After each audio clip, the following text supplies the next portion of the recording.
Learn how to take your caring and giving farther with the Caring and Funding Podcast, powered by CAF America. CAF America, America's leader in cross-border philanthropy, helps corporations, foundations, wealth advisors, and individuals donate to charities around the world, ensuring that gifts are made safely, legally, and with the greatest impact. Now, the host of CAF America's Caring and Funding Podcast, CAF America President and CEO, Ted Hart. Welcome to the latest edition of the Caring and Funding Podcast. It was 2001 when the Foundation for the Carolinas received a call from then CEO of Wachovia, now Wells Fargo, to find a way for their employees to make donations to support their employees and families who had been affected by the tragic events of September 11th. The first employee relief fund was then established, leading the way for compassionate companies to support employees in crisis. Today's Caring and Funding Podcast will focus on the legal and practical aspects of establishing employee emergency and hardship relief funds. When such funds operate through a qualified nonprofit, contributions from employees as well as from companies are tax deductible, and employees are not subject to tax on the grants they receive. Following IRS regulations, such funds must have rules and structures in place for oversight of the fund's operations and applying established criteria for awarding grants. A typical rule is that financial need stems from setbacks, such as medical problems that cause family members to stop working, funeral expenses, an emergency that necessitates travel, or fire or hurricane or earthquake that damages an employee's home. Assisting employees in need can improve workforce morale, enhance the organization's reputation, and create a culture of caring. I have two expert guests who are going to help us learn both the legal and practical aspects of corporations establishing such funds. First today, Dave Shevlin, who is head of exempt organizations practice at the law firm Simpson Thacher. Dave counsels a variety of well-known international and domestic exempt organizations, including CAF America. He also advises donors, universities, foundations, hospitals, and cultural institutions. Long active in the American Bar Association, Dave is a past chair of the ABA's section of taxation, the Committee on Exempt Organizations. He has also served on the board of directors for Doctors Without Borders USA. And welcome here to the Caring and Funding Podcast, Dave Shevlin. Thank you for having me, Ted. Dave, first up, if you could help our listeners understand the legal imperatives, the legal underpinning, if you will, of creating these employee assistance and hardship funds. Sure. The first thing that I'd like to say in what I say to any client who's interested in starting a disaster relief assistance fund for the employees of the company is something that I never tell clients in any other circumstance, which is there is a document. It is short. It is written in plain English, and it is written very well, and it is Publication 3833. I don't often tell my clients to read documents that are issued by the Internal Revenue Service necessarily. That's my job. But it provides an excellent, short, and very clear understanding of how the very complex rules work in this area. So I want to put another plug in for Publication 3833. It's very important. If you are an employer with employees that are affected by a disaster, then you have several options at your disposal, but they're very important to understand the differences between these options and the overall rules and requirements that apply to them. The first thing to note, in particular given the current circumstance, is that COVID-19 has been declared to be a qualified disaster by President Trump. That means that certain qualified disaster relief payments are not taxable to employees. These include reasonable and necessary living expenses, personal expenses, housing, and repair expenses. It does not include reimbursement for lost wages or income. That's very, very important. And why? I'll come back to in a moment. We have a qualified disaster on our hands, and certain payments to employees are not taxable to them if they're for qualified disaster relief. An employer has several options for its own contributions as well as facilitating contributions from employees.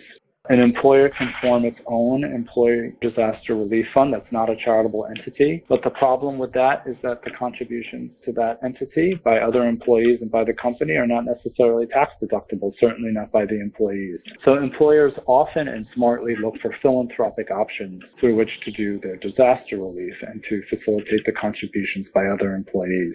One way of doing that is through an employer-controlled private foundation, where, like a corporate foundation, the employer sets up a 501c3 entity and funds that entity. It's classified as a private foundation under the tax code, and it seeks to provide disaster relief assistance. Some caution regarding that. Number one, as Ted mentioned at the outset of the call, you have to follow very specific rules when providing disaster relief assistance, particularly to employees. There has to be an appropriate assessment of need. You have to evaluate the applications for need and document and keep records with respect to that assessment. A lot of our clients don't have the infrastructure or the expertise to do that on their own. You have to have an independent selection committee that chooses the recipients of the need.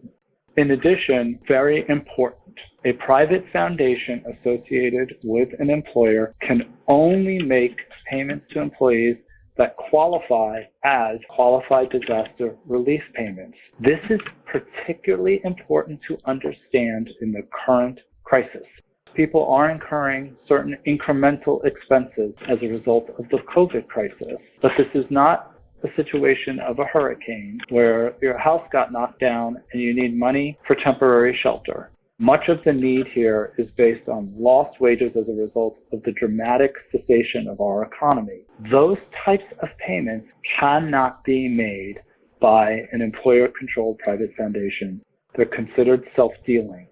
The other options are an employer-controlled public charity. Again, this provides you with the flexibility to provide payments to employees that go beyond qualified disaster relief payments. So they're very, very critical. But you still have the issues of needing to make the objective assessment of need. You have to have an independent selection committee that chooses the recipients of the need, and it cannot be done by those who control the company. Moreover, if you form your own new organization, you have all of the associated timing and expense issues associated with forming your own organization.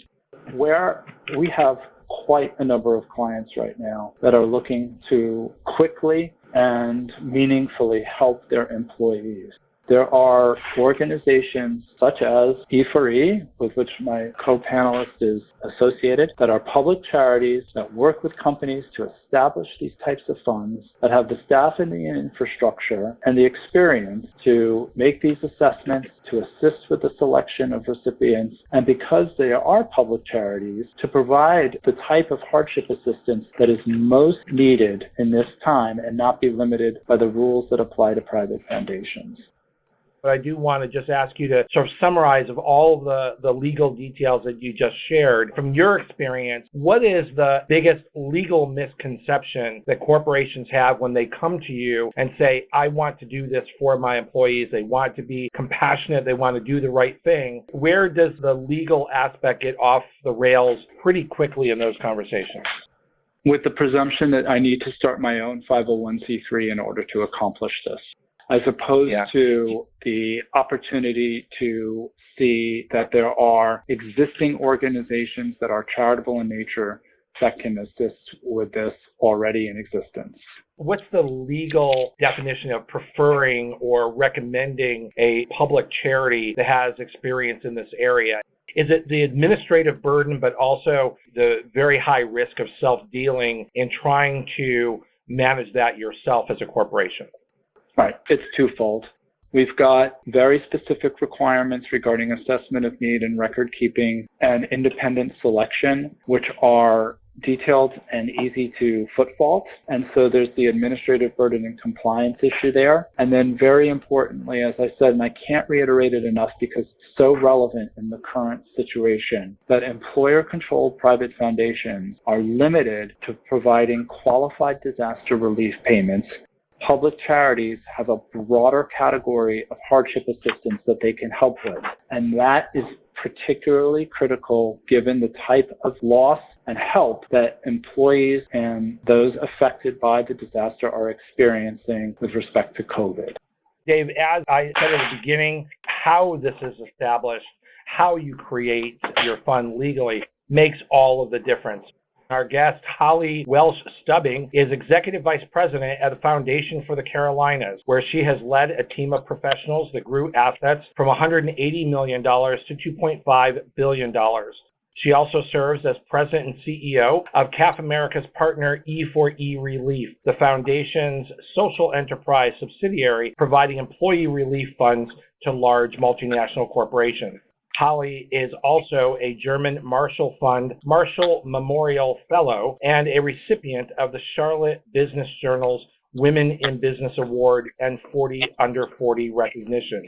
Holly holds a Global Executive MBA from Georgetown University's McDonough School of Business and a JD from the University of Dayton School of Law. Holly is a member of both the North Carolina and Tennessee Bar Associations. Welcome here to the Care and Funding podcast, Holly Welch Stubbing. Thank you. So glad to be here, Ted. Holly, you were in the green room listening to Dave Shevlin when he very clearly outlined the legal imperative for these employers who want to do the right thing. These compassionate companies want to support their employees in crisis, but Dave could not have been clearer. Structure matters, detail matters. Take it away here and help the companies, the executives that are listening to this podcast, understand the practical aspect, the questions that you're asked, and what would be helpful for these corporate executives to know before they contact E4E Relief to open a fund. Great. Happy to do so, Ted. E4E Relief is a public charity that offers employee relief programs to companies, and we are particularly impacted and available to help companies who are looking at COVID-specific responses.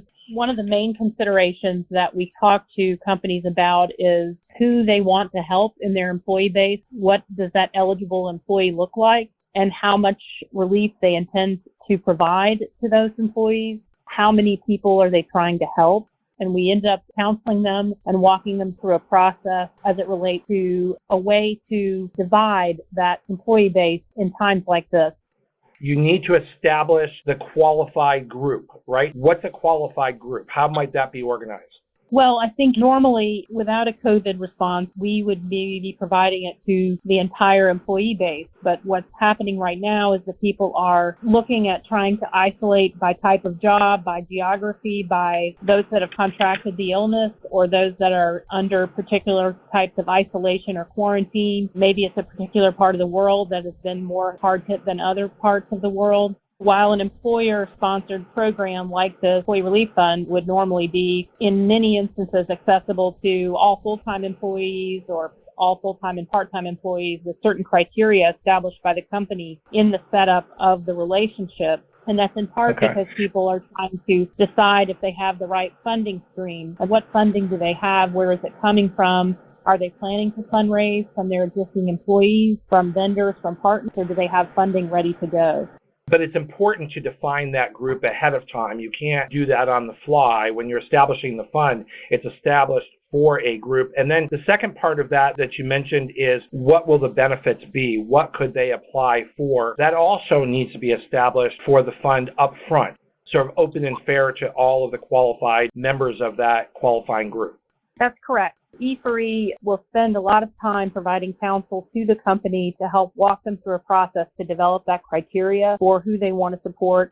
How much do we have grant maximums? What do those grant maximums look like in an environment like this where volume may be very high? This concept around, are they coming on board during a time where they would like to establish a long-term program, but they're trying to create something specific for COVID and then something for the long term? Most of the companies that we work with have decided, in essence, to outsource this. They did not create their own private foundation grant-making portfolio. They did not create a public charity, or they might have created one and now they're terminating it and moving it into a relief fund. They are looking at doing something for the long haul for, as you said, weather-related disasters, future weather-related disasters, and personal hardships that are impacting both the HR department within the company and the employee base, as well as just the normal corporate social responsibility response for companies and C-suite execs who want to support their employees in situations like this where there are devastating impacts at play. I did want to focus in on establishing the qualified group and then establishing what can the benefits be. Let me let you get back to, again, those practical aspects of what corporations need to know before they open a fund. I think what you asked me is one of the more critical questions in terms of how we work with companies on the front end, is who they want to help and how much. The other thing I would say is, what is the timing? How quickly do they want to move? What parts of the organization will need to be involved? Do they have the CEO or C-suite buy-in for the program? All of those things will impact the funding stream and the ability to move quickly. One of the things I would say is that the best time to open a program is not when a disaster is happening, but rather when a disaster is not happening, so that all of the normal practices that a company would want to put into play in reviewing and being part of this kind of decisioning would be able to go its normal pathway. Now, I will say this kind of a disaster does tend to move things along and make some of that stuff easier internally. And for the players that are trying to drive these programs internally, sometimes there's nothing more than a crisis to help people move faster to get things done. Once people make the decision to create the program, then one of the things that we talk to them about is, how do you communicate and build awareness around the program? What will be the best practices to roll out this type of program to your employees so that they know it exists and they can apply? There's a real art, if you will, to letting people know that they're telling stories about other grant-making programs and how those have been impactful, or telling stories about existing employees who've been helped in other situations. Those things tend to really build awareness about the program. Also, I would talk a little bit more about funding streams. I think people are really trying to figure out, can they realistically fundraise in this environment for these programs? In a normal environment, though, one of the best things about these programs is that they really are a peer-to-peer funding mechanism where I can be an employee of a company, I can make a gift to the fund, and I can feel like I helped my colleague down the road when something comes up. So it's really the pay-it-forward kind of concept using the latest technology tools. One of the things that working with a partner like E4E Relief brings is the infrastructure, the technology, the data privacy and security, the partnerships like we built with CAF America around international grant making. We bring all of those things to the table in a turnkey concept that's ready to go for the corporation that they otherwise would have to build themselves. Let's not minimize the experience that you bring across companies. Any one company, as Dave mentioned, could establish. There are some legal hurdles to establishing and running your own program. He advises to work with a public charity like yours, but you represent many companies. And so the experience and the broad view from all those companies helps benefit the next company signing up. We only have a couple minutes left, so I'm going to bring Dave Shevlin back in to join Holly Welch Stubbing here. As we wrap up here, I'm going to ask Dave, please, just your parting thought here on the show, and then Holly will give you an opportunity to give your parting advice as well. So, Dave? Unprecedented crisis, great needs that need to be met fast. Think about using an organization with the established infrastructure and expertise to help your company. You won't be sorry. With this kind of complexity of legal requirements, they're easy to trip up, but we need to get the need and the help out there quickly. Think hard about using a service provider like you've heard today. Terrific. Thank you, Dave. Holly Welch Stubbing, your final advice to listeners of this podcast. E4E Relief recently conducted the first research that we believe it's the only research that's ever been conducted on employee relief grant making. We haven't released the survey yet, but one of the main things that survey said was that even those who were declined from a grant, which is not that many people, but those that were declined and those that were awarded, feel more connected and engaged with their company as a result of having the employee relief program. One thing we really haven't touched on today is what it does for the business to employees in a disaster. They feel more loyal to your firm for having taken the responsibility of creating this kind of program. E4E Relief stands ready to work with companies who have this kind of compassionate view on their employee base. Really, in large part because of our relationship with CAF America, we can not only make grants in the U.S., but we can make those grants all over the world in the right way and with confidence that we're handling things like they should be handled. to your point, Ted, because of our experience with various industries and companies over now 19 years. That's terrific. Holly Welch Stubbing, President and CEO of E4E Relief. Thank you so much for being our guest here on the Caring and Funding Podcast. And Dave Shevlin, Head of Exempt Organizations Practice at the law firm Simpson Thacher. Thank you for helping us understand employee emergency and hardship relief funds. The summary, I think, here is work with those who know what they're doing. Make sure that you are properly structuring this so that you can be the compassionate company that is supporting employees in crisis. Thank you so much for being here on the Caring and Funding Podcast. You've been listening to the Caring and Funding Podcast, powered by CAF America. You can find all of our podcasts at cafamerica.org, on iTunes, and on TuneIn. You can even say, Alexa, play CAF America on TuneIn. Thanks for listening.